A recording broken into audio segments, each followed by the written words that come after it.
మహాద్భుతమైన వజ్ర రాజానికి సముచిత స్థానం కల్పిస్తాను. సభాముఖంగా నా తండ్రి చేసిన ఆ మహత్తరమైన వాగ్దానాన్ని నేను అస్సలు ఊహించలేకపోయాను. మాటిచ్చినట్టుగానే నా తండ్రి నాకు అత్యంత పూజనీయమైన స్థానాన్ని కల్పించారు. నన్ను భద్రకాళి మాత నుదిటి మీద ప్రతిష్ఠించగానే నాకు ఆ తల్లి యొక్క మూడో నేత్రమని పేరొచ్చింది.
సామ్రాజ్యాన్ని పరిరక్షణ చేస్తోందని వాడుక ప్రజల్లో నాటుకుంది.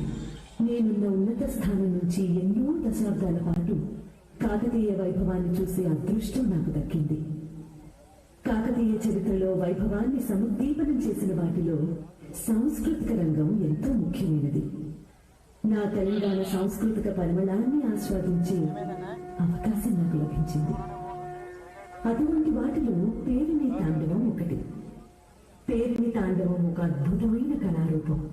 భద్రకాళి మాత దైనందిన పూజా కార్యక్రమాలలో ఈ కళకి విశిష్ట ప్రాముఖ్యత ఉన్నది. మహోన్నతమైన ఈ కళారూపాన్ని మగవారు మాత్రమే అభ్యసించి ప్రదర్శించటం ఒక విశిష్టత.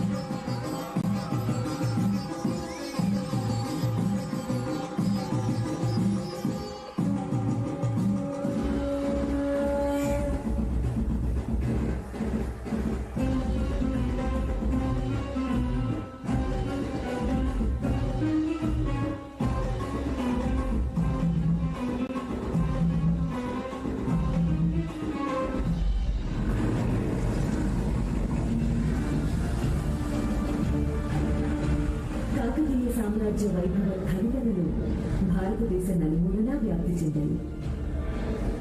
శత్రువుల దాడి ఉండేది కాదు.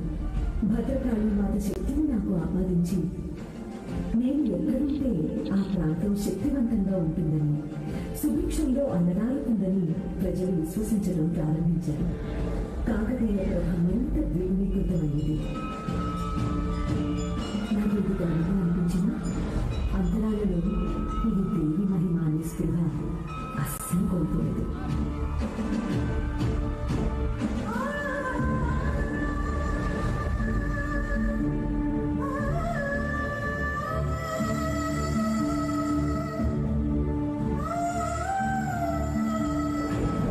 ఎటువంటి వారిలోనైనా ఎదుటివారి భావాలను స్వీకరిస్తుంది. నా యశస్వంత భారతదేశానికి లభించింది. దుష్టశక్తులను మూసిపోయింది. ఫిజీ అనే క్రూర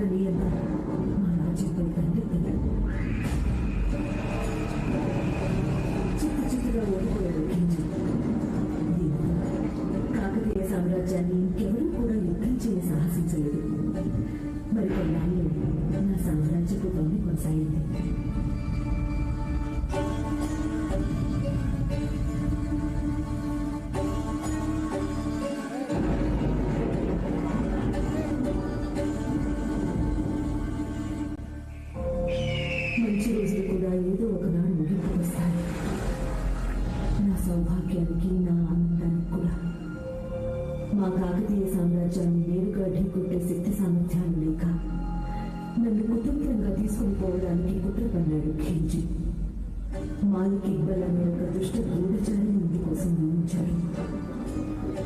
నన్ను నా కుటుంబం నుంచి వేరు చేసి మా సామ్రాజ్యాన్ని నిర్వీర్యం చేయాలని వాళ్ళ కుట్ర. మనిషి యొక్క దురాశ వినాశనానికి హేతు. ఆలయ అర్చకుల్లో ఉన్న ఒకనొక వ్యక్తితో చేతులు కలిపాడు మాలిక్. అతన్ని లోబరుచుకున్నాడు. ఆ పైన ఆలయ అంతర్భాగంలో అనుమతి సాధించాడు. ఒకనొక రోజున ఆలయంలో ప్రవేశించి నన్ను కాళీమాత నుంచి వేరు చేసి సంఖ్యలతో బంధించి తీసుకెళ్ళిపోయాడు.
గార్ధభానికి భగవద్గీత విలువ ఎలా తెలుస్తుంది?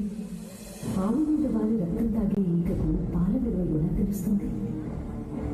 వాళ్ళు నన్ను స్వాధీనం చేసుకున్నారు కానీ నన్ను తీసుకెళ్లి వాళ్ళ భోజనంలో కుక్కి పడేశారు. శతాబ్దాల తరువాత మొఘల్ చక్రవర్తి బాబర్కి బహుకాంపబడ్డాను నేను. కానీ నాకు ఏ రకమైన అనుభూతి కలిగలేదు.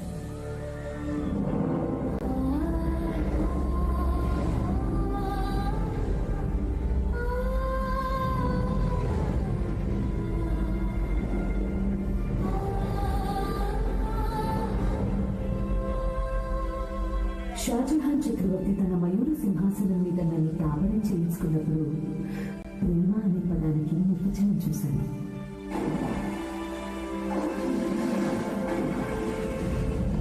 తన ప్రియ సతీమణి ముంతాజ్ బేగం మీద ప్రేమతో ఆమె జ్ఞాపకార్థం కట్టించిన తాజ్మహల్ని దగ్గర నుంచి చూశాను. నా భారతదేశానికి ప్రపంచ పటంలో ఒక గుర్తింపు తీసుకొచ్చింది ఈ కట్టడం. ప్రపంచ వింతల్లో ఒకటిగా నిలిచింది ఈ సౌధం. ఆ ప్రేమ సుధాచరిలో ఓలలాడుతుండగా దండెత్తి వచ్చాడు అతి క్రూరుడైన నాదిర్ షా. నా మాతృభూమిని కొనుగొట్టి ధ్వంసం చేశాడు. సముద్రాన్ని కొనుగొట్టడమే కాకుండా అతను వాడిన పరిచయాలు నన్ను ఎంతో బాధించింది. తన వీరత్వాన్ని కోరుకుందని నిర్ణయం చేశాను. అతను కొన్ని దశాబ్దాల పాటు పలు రకాల చేతులు మారాక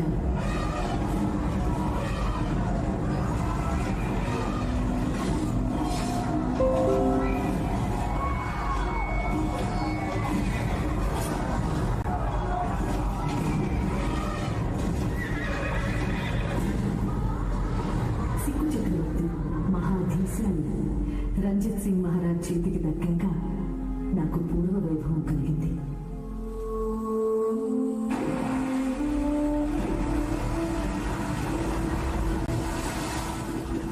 రంజిత్ సింగ్ మహారాజ్ నన్ను ఒక చిన్న పిల్లలా భద్రంగా చూసుకున్నారు. కొన్ని సంవత్సరాల పాటు ఆయన నన్ను పదిలంగా దాచుకున్నారు. ఆయన ముంజేతి కట్టడంలో భాగమై నేను ఒక ఉన్నత స్థితి చూశాను. అంతేకాక నా మాతృభూమికి దగ్గరైనందుకు ఎక్కువ ఆనందపడ్డాను.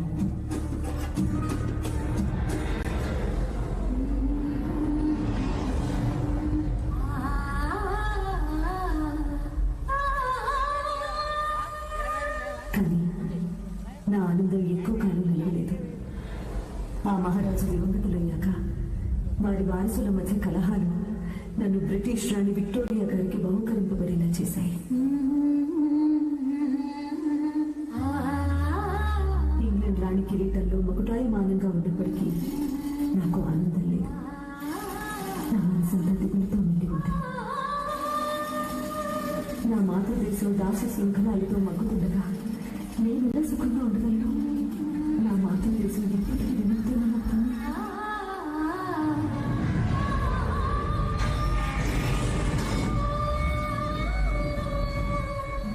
నా భారత మాత ఎన్నో జాతరలకు జన్మనిచ్చిందని తెలుసు.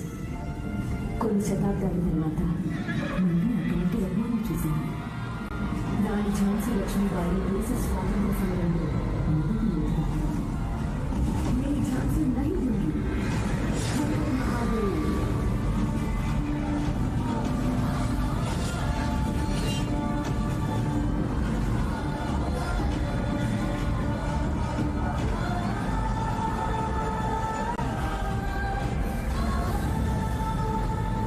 భారతదేశపు మొట్టమొదటి స్వాతంత్ర సమరం అది ఎంతో కాలం ఉండలేదు.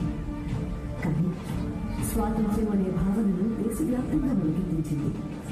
స్వతంత్ర ఆశాజ్యోతిని జ్వలింపజేసింది. ఆ పైన 90 సంవత్సరాల పాటు జరిగిన మహాపోరాటంలో దేశభక్తి కాంతులతో ధగధగలాడే నా తోబుట్టువులు, అన్నలు, అక్కలు, తమ్ముళ్ళు, చెల్లెళ్ళు, ఎంతో మంది త్యాగధనులు అహర్నిశలు శ్రమించి నా భారత మాత దాస్య సింహాలను పెంచారు, స్వాతంత్ర్యం సంపాదించారు. అటువంటి జాతరత్నాలను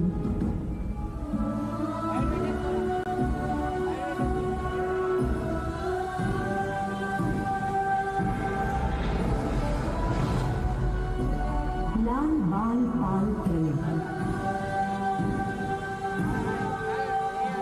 బ్రిటిష్ వారిని భయభ్రాంతులు చేసిన వీరాధి వీరులైన నా సోదరులు భగత్ సింగ్, రాజ్ గురు, సుఖ్దేవ్, ఇంకా ఎందరో. నా మాతృభూమి నాకంటే గొప్ప వ్యక్తులకి, విలువైన మనుషులకి జన్మనిచ్చింది. ఈ వాస్తవం నన్ను ఆనంద తరంగాలలో తేల్చింది. చివరికి గాంధీ మహాత్ముడి శాంతి యొక్క సంకల్పంతో, నేతాజీ విమోచన కథనంతో నా దేశానికి స్వాతంత్ర్యం సిద్ధించింది.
శాంతికి, పౌరుషానికి, సౌభాగ్యానికి ప్రతీకగా మువ్వన్నెల జెండా అశేష భారతావని భవిష్యత్ ఆశల పల్లకిగా నిండులో ఇమడగలాడింది.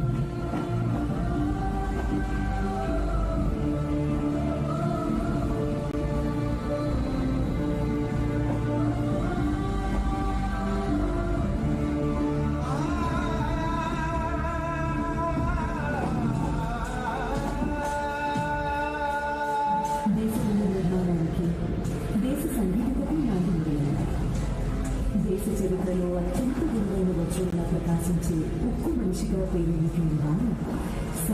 వల్లభాయ్ పటేల్ నా భరతమాత ముద్దు పెట్టారు. విడివిడిగా ఉన్న 562 సంస్థానాలన్నింటినీ దేశంలో అంతర్భాగం చేశారు. దేశం మొత్తానికి స్వాతంత్రం వచ్చింది, కానీ నా పుట్టిన తెలంగాణ మాత్రం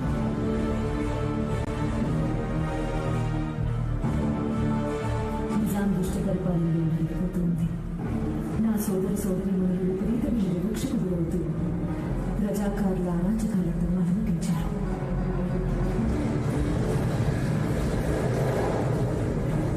ఇది సహించలేక సర్దార్ పటేల్ ఆపరేషన్ పోలోకు ఆదేశించారు. పోలీస్ యాక్షన్ ద్వారా నిజామును మట్టి కల్పించారు. నా తెలంగాణ పీల్చుకుంది.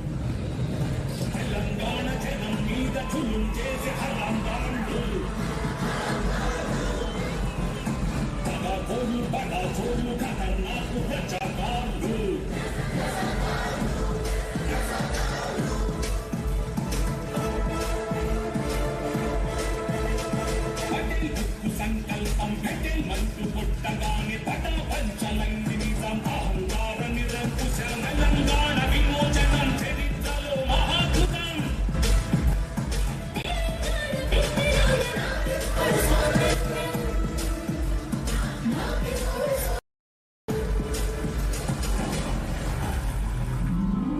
నాకంటే ఎంతో విలువైన జాతిరత్నం సర్దార్ వల్లభాయ్ పటేల్ ప్రపంచంలోనే ఎత్తైన మనిషిగా నిలిచారు. అందుకు గుర్తుగా నేను ఆయన వారసులు తగు విధంగా స్మరించుకుంటున్నారు. సంతోషం, అభినందనీయం. ఆ రోజు నుంచి నా దేశం అన్ని రంగాల్లోనూ బ్రహ్మాండంగా దూసుకుపోతోంది. మోక్షగుండం విశ్వేశ్వరయ్యలా గొప్ప నైపుణ్యం గల ఇంజనీర్లు నవభారతాన్ని నిర్మించారు. విక్రమ్ సారాభాయ్, అబ్దుల్ కలాం వంటి శాస్త్రవేత్తలు ప్రగతి పద భారతాన్ని ఆవిష్కరించారు. దృఢమైన స్థిరమైన నాయకత్వ ధీశాలుల సారథ్యంలో నా భారతదేశం ప్రపంచ శక్తిగా ఆవిష్కరించబోతోంది. నా సోదరులు వివిధ రంగాల్లో దేశం ఎల్లలు దాటి ప్రపంచాన్ని శాసించే దిశగా ఎదుగుతున్నారు. దేశాధినేతలుగా కూడా ఎదుగుతున్నారు.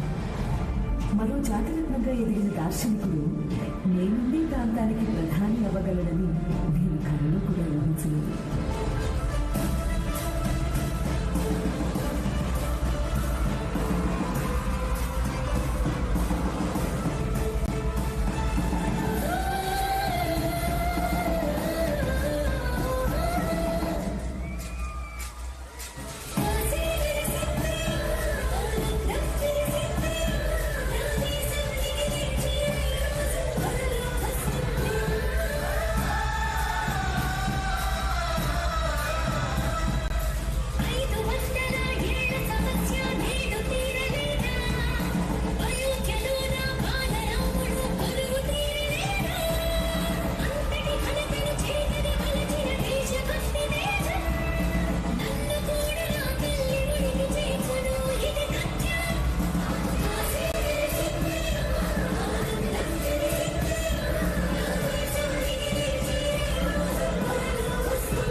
ఏదో ఒక రోజు నేను నా మాతృభూమికి తిరిగి వస్తానని, ఆ రోజు అతి దగ్గరలోనే ఉంది అని విశ్వసిస్తాను.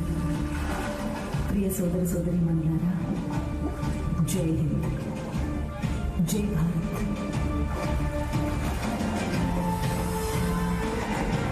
జై హింద్. అందరూ ఒక్కసారి గట్టిగా చప్పట్లు.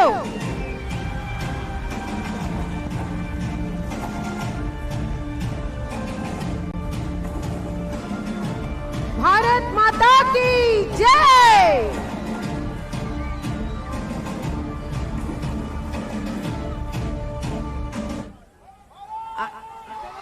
జై జై.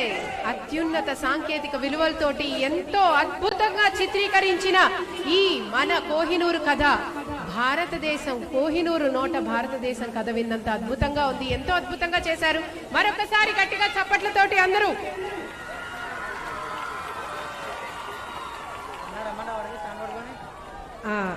అద్భుతమైన స్క్రిప్ట్ విజయేంద్ర ప్రసాద్ గారు, అలాగే ఎంతో అద్భుతంగా మనకి నెరేట్ చేసిన సునీత గారు, అలాగే అసలు చెవులకి హత్తుకుపోయేలాగా మ్యూజిక్ అందించిన వందే మాత్రం శ్రీనివాస్ గారు, అలాగే ఎంతో గొప్ప లిరిక్స్ అందించిన దామరాజు కామేశ్వరరావు గారు, వీళ్ళందరికీ ప్రత్యేకంగా ధన్యవాదాలు తెలియజేసుకుంటూ ఈ అద్భుతమైన కార్యక్రమాన్ని ఇనాగ్రేట్ చేసిన కిషన్ రెడ్డి గారికి మరొకసారి ప్రత్యేకంగా ధన్యవాదాలు తెలియజేసుకుంటూ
అద్భుతం, నిజంగా అద్భుతం. చాలా చాలా చాలా అత్యున్నతమైన సాంకేతిక విలువలతోటి ఇంత అద్భుతమైన కన్నుల పండుగగా కోహినూరు నోట మన భారతదేశం గురించి విన్నా. నిజంగానే ఎంతో ఎంతో ఎంతో అద్భుతంగా ఉంది. మరొకసారి అందరూ గట్టిగా చప్పట్లతోటి సైడ్